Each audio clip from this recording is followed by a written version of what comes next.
This is the Orange and Black Insider Bengals podcast. We're going to get to a couple listener questions here. So leave them in the live YouTube chat. Hit us up on the Orange and Black Insider line, 949-542-6241. We'll also be scouring a couple of other areas on CincyJungle.com and at Bengals OBI on Twitter. So we're going to take some listener questions before we get out of here. So hit us up. But you can get this show in the meantime. If you're not with us live, you can get this show on iTunes, on Stitcher, on Google Play, on Spotify. You can also get it on the Megaphone platform as well as on YouTube and CincyJungle.com. So please hit us up with some questions you have before we get out of here. There was some talk early on in the live YouTube chat. And I think this is worth discussing because I saw more chatter of this on Twitter earlier this week because of so many mock drafts, and you get inundated with mock drafts at times. But there's the situation of what if the Devins aren't there? I see Ken Dipple talked about it early in the show. I see Alex Gonzalez mentioned it as well. Jason Von Stein also said, I'd love to trade out of the first and get another this year. If those two guys are gone, and granted, it depends on, quarterback availability and all that stuff like we talked about. But if those two guys are gone, because I think those are the two guys we sit here today and we say, those are the two guys that are very ready to play, immediate impact player at the position that is needed the most. Sidebar, on our show post that we put up on Cincy Jungle last week, we had a vote as to what position still needs the most help. And this was before the Darqueze Dennard signing, and linebacker won by an absolute landslide. So I guess the question is, if the Devins are gone, what do the Bengals do? Is it tackle or bust? Is it quarterback or bust? Or is it move back, collect more picks, and try and build the other areas of the team? This is why these discussions are always so great, because like the list of guys who could potentially be gone for the team picking 11th overall spot, it reaches like 20. And you're like, guys, if both linebackers are gone and both quarterbacks are gone, that's 4 guys gone. And there's 7 other guys that need to be picked. And you're talking about a class that's full of elite defensive line talent.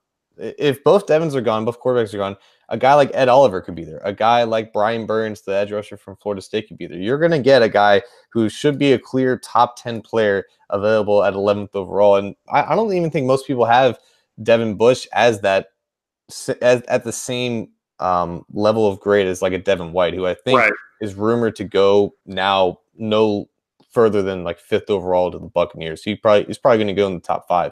So if he's gone, then Bush is obviously the best linebacker available. Maybe like a couple weeks ago before the combine, he wasn't projected to be a high first-round pick, but that combine obviously elevated his stock tremendously. So if he's somehow gone, that gives me great confidence that a very good player at another position of need, either defensive end or defensive tackle, is going to be there available for the Bengals to pick and improve the team, because that's all that matters. If their pass rush improves at a greater rate, even if they don't get a first-round linebacker, that still improves the defense overall, and they can still find a quality linebacker to put behind him there, which I think is all that matters. You kind of just had to go with the flow with the draft, because the draft is stupid, and stupid things can happen, and both Devins being gone in the first 10 picks would be kind of a stupid thing to think about just in the pre-draft, but it's just one of those things that just kind of happens, and there's going to be 2 or 3 quarterbacks that are going to get picked, so it just leads to another great player at a position of need to be available there. So it's something to worry about, but not something to be too concerned about. Yeah, we worry about this a lot, and for some reason we always say, "Oh, the guy's not going to be there. The guy's not going to be there," and someone and then he's there, and then they don't take him. Right, yeah. David DeCastro, hi, how are you? So yeah, I mean, someone's going to be there, like you said. If the Devins aren't there, an Ed Oliver will be there, and that would make a lot of people happy. If all 3 of those guys are gone, that means a quarterback will be there. Or one of the elite offensive linemen in this draft. So, I mean, someone's going to be there where you're going to be like, okay, there's value there. Right. I don't think there's going to be a massive reach, which is what the Bengals used to do in the pre-Marvin Lewis era. We do have a call on the line. I believe it's from our good friend Terrell. Terrell, how are you? How you doing? Doing pretty good. Yeah, it actually feels like it's been a while since we've talked to you, bud. Yeah, and I gotta say, Cincinnati finally feeling like spring a little bit. Yeah, it was like 60 today. And, I just really wanted to just say that I'm just kind of getting pissed off because all this week, all I've been hearing is about the Browns or the Steelers, the Browns or the Steelers. I mean, they not even mentioning Ravens or the Bengals. Like, it's like we not even the topic. It's like I guess they just think that, and it is what it is. And Lamar Jackson came through. And then the thing that was aggravating me was they was going position by position, and the way they thinking, James Conner is like one of the, like basically Le'Veon Bell, and I'm thinking like, shit, we still got Joe Mixon and stuff, and it was irritating me about the everybody just so blown over about the Browns, and they even still thinking about the Steelers. And also, I just think real quick, I just think that John Miller has got to be the starting right tackle or long right side with the right tackle with Bobby Hart. And I think I really hope dang, I forgot his name. I really hope the guy that started last year at center. But I really hope that Price do fight for that like either a center or a guard spot. And we get maybe the tackle from Kansas State. Oh, Risner, yeah. Well, Terrell, but the first question, we're going to address both of these, but your first question was probably one of the best ones you've submitted on this show because it is something I'm fired up about. So appreciate you calling in, my friend, and we'll talk to you soon. The first one, John, is something that I'm kind of fired up about because Twitter every day. I mean, I saw this thing today where it was the Muppets singing about Baker Mayfield and he's Cookie Monster's favorite. I'm sitting here going, dude, this is ridiculous. This is a team. We briefly talked about it last week, I think, with Cody, but this is a team that won 7 games last year, 7 games, and they have made the playoffs once since 1999. This is a team that has probably, I mean, aside from its early foundations, has been as cursed or more than the Cincinnati Bengals in terms of choking away big games. Look, there's a lot of talent amassed on that team. There is a lot for that team to be excited about because of the drought that they've experienced. But I mean, the media hype train is all over it. And God, if you're a Browns fan, God forbid Baker Mayfield ends up having a sophomore slump or people figure him out or something, because that is going to be a gigantic fall from grace. Here's the other thing, because I do want to get your take on that, John. But the other thing is, I like what Terrell said about matching up position players by position players. You go, obviously, OBJ, Jarvis Landry, Antonio Callaway, there's a lot of talent there. Well, hey, Tyler Boyd just came off of a 1,000-yard season. A.J. Green is going to flirt with the Hall of Fame by the time he's done. And if John Ross takes somehow a big stride this next year, that's not a bad trio. You have Tyler Eifert. You've got some talent. You've got Joe Mixon. You've got Giovanni Bernard. I mean, there are, when you kind of look at the exciting players, you go, well, I mean, the Bengals have a lot of talent. My problem is, it's what I said earlier, the ifs. If everybody stays healthy, if John Ross takes the leap, if the coaching staff and their inexperience is far wiser beyond their years, that's where I worry in terms of the Bengals in comparison to maybe the Browns. By the way, Freddie Kitchens is a first-time head coach himself in the NFL. So your thoughts on all of that? I thought that was a good question by Terrell. You mentioned the Browns and the Steelers. So the Steelers are the perennial team. Even if they lose Antonio Brown, they're always going to be competitive because they have a good coach in Tomlin. They have a good quarterback in Roethlisberger. They're always going to have the cloud around this time of the year, even if they don't do much, because they rarely do anything in free agency.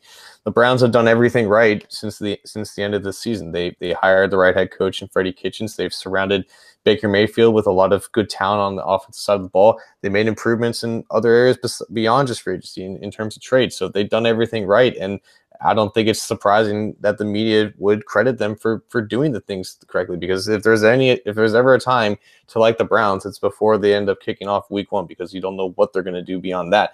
But I think it's fair to praise what the Browns have done. Obviously, they have to prove it. to validate all this going on. But when you look at the Bengals, it's more so of the same old, besides hiring all the head coaches. But in terms of just their overall team building process, nothing really major has happened compared to trading for OBJ and trading away Kevin Zeitler for Olivier Vernon. And you look at the Ravens, who have done, more so the same with their overall free agency approach. So I'm not really shocked about it at all. It's popular to like the Browns right now, and a lot of the media is capitalizing off of that. And just looking at what they did towards the end of that season when Kitchens took over, what the pieces they have now, what they retained, and what they brought in, it's easy to see that success keep building. But again, they have to prove it. But it's just the Muppets having fun, what it's not too much for me personally to be upset about, because they do have a good team and they are primed to do something with it. They just got to do it. Cookie Monster betrayed me. His here's name is Baker, Anthony. He bakes cookies. I know. But I almost liken them to what the Kansas City Chiefs were last year, right? I mean, they've got the exciting quarterback who's now entering his second year with not a full season of starting, but the sky seems the limit there. They've got talent at the wide receiver position. They've got talent at the running back position. And by the way, have you noticed what's happened with the Kansas City Chiefs from late last year into this offseason? Kareem Hunt arrested. You've got issues with Tyreek Hill once again surfacing. Who knows what's going to happen there? They've lost Dee Ford. They don't seem poised to re-sign Justin Houston. That team is getting kind of fleeced. They lost Houston. What? They lost Houston. Right. Yeah. So they got rid of him. So now you look at the Browns. I don't want to say these are bad guys on this team or whatever, but there is a powder keg type of situation here. Now, could it be an AFC championship team? Could it be a Super Bowl bound team with the talent they have? Yes.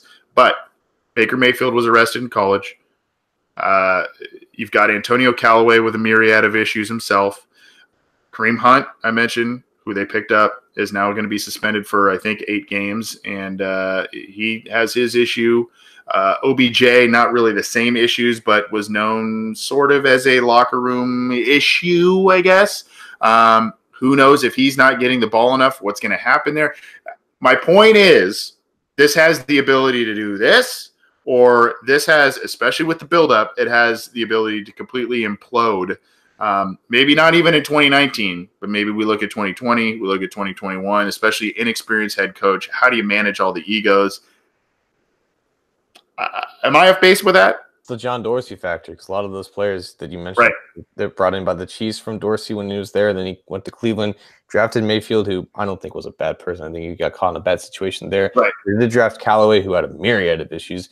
I don't think OBJ is necessarily a bad person, but there is, I guess, some weight to that. But Dorsey doesn't really care. And he'll come off saying I like my guys, but in reality, I think he's just purely just a football guy who doesn't really take stock into anything else in regards to off the field stuff. But yeah, when you put all those guys into that room, it really comes down to, do they have the leadership at the most important spots to make it all work together? And that's what they're counting on Baker to be. And I think Baker has the capability of being that leader. I don't think he's just a clone of Johnny Manziel. And I think Kitchens is a guy that can work well with him as well. So as long as they have some type of mission, some type of singular mindset, some type of goal that and all the leaders can kind of cohesively go together, they can build something. And I think, from your point, how much of a variance this season can go from, that's like perfect eye candy for the media to talk about as well.